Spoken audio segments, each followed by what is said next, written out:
Saudara-saudari yang terkasih, selamat pagi. Mari kita awali permenungan kita pagi ini, Minggu 1 November 2020, Hari Raya Semua Orang Kudus, dengan tanda kemenangan Kristus.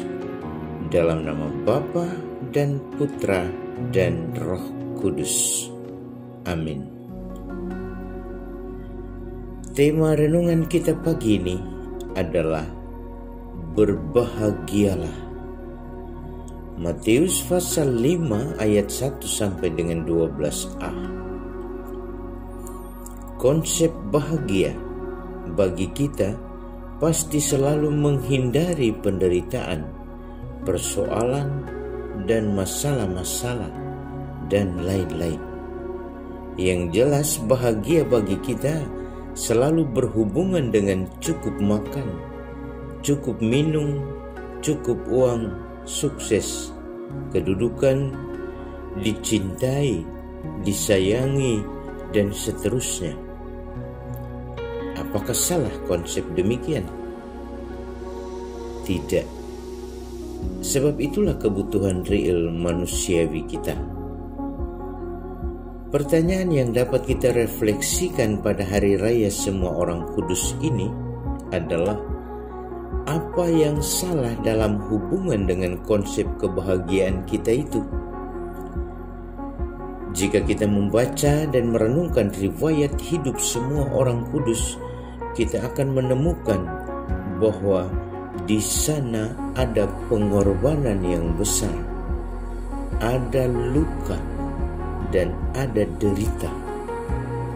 Bandingkan Matius pasal 5 ayat 3 sampai 10. Artinya lewat pengorbanan, lewat luka yang dihidupi bersama Yesus, derita yang ditempatkan dalam konteks derita Yesus, dan lain-lain, para kudus mengalami sukacita dan kebahagiaan, tidak hanya di dunia ini, tetapi juga di akhirat. Karena itulah mereka kita rayakan dan memohon doa-doa mereka bagi kita. Konsep kebahagiaannya kita, apapun bentuk dan cara kita memahami dan meraih kebahagiaan itu, di dalamnya harus mengandung unsur pengorbanan dan keterlibatan Tuhan. Melepaskan unsur pengorbanan dan ikut sertanya Tuhan di dalamnya, kebahagiaan kita hanyalah bersifat sementara. Yesus bersabda, "Berbahagialah kamu jika demi aku kamu dicela dan dianiaya, dan kepadamu difitnahkan segala yang jahat." Matius pasal 5 ayat 11. Demi Yesus, meskipun sengsara, ada jaminan kebahagiaan. Karena itu, jika karena iman akan Yesus mendatangkan derita, ingatlah bahwa ada janji kebahagiaan yang pasti akan ditepatinya. Kita bercermin pada Sang Sabda yang menjanjikan kebahagiaan jika kita bertahan dalam segala derita karena namanya. Bersukacita dan bergembiralah, karena besarlah ganjaranmu di surga. Matius pasal 5 ayat 12. Saudara terkasih, bahagia tidak berarti bebas dari derita dan persoalan hidup. Tetapi bagaimana kita memahami dan memaknai setiap pengalaman hidup kita sebagai jalan untuk mencapai kebahagiaan.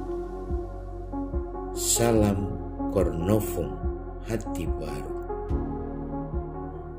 Marilah kita berdoa.